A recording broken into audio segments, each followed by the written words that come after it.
بسم اللہ الرحمن الرحیم۔ معزز ناظرین، السلام علیکم ورحمۃ اللہ وبرکاتہ۔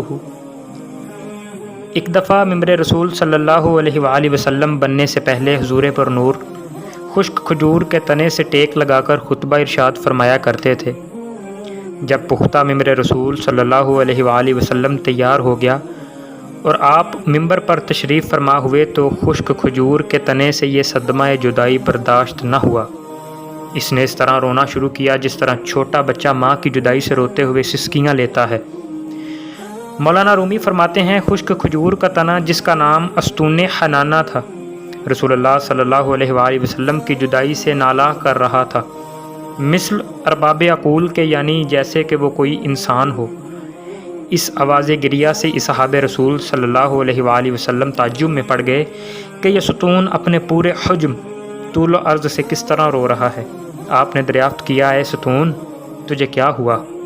اس نے عرض کی، یا رسول اللہ، آپ کی جدائی کا صدمہ مجھ سے برداشت نہیں ہوا۔ آپ کی جدائی سے میری جان اندر ہی اندر جل رہی ہے۔ یا رسول اللہ، آپ ہی تو جانے کائنات ہیں۔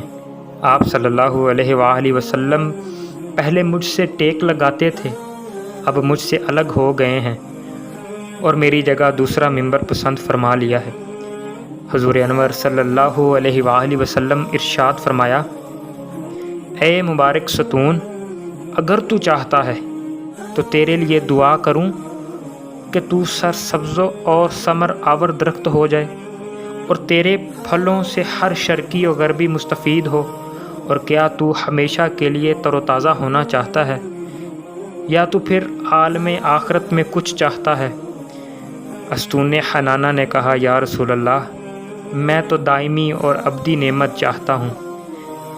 یہاں پر مولانا روم فرماتے ہیں کہ اے غافل، تمہیں اس لکڑی سے سبق لینا چاہیے کہ اگر تم انسان ہو کر دنیا فانی پر گرویدہ اور آخرت سے روح گرداں ہو رہے ہو، جبکہ استون حنانہ نعمت دائمی کو نعمت فانی پر ترجیح دے رہا ہے۔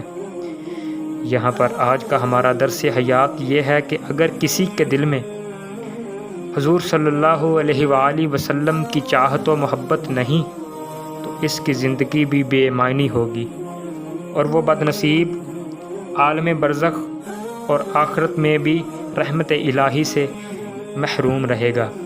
اللہ پاک آپ کو اور ہمیں عمل کی توفیق عطا فرمائے، نبی کریم صلی اللہ علیہ وآلہ وسلم سے محبت اور ان کا پکا سچا پیروکار اور ان کے نقش قدم پر چلنے کی توفیق عطا فرمائے۔ وما علینا الا البلاغ المبین۔ شکریہ۔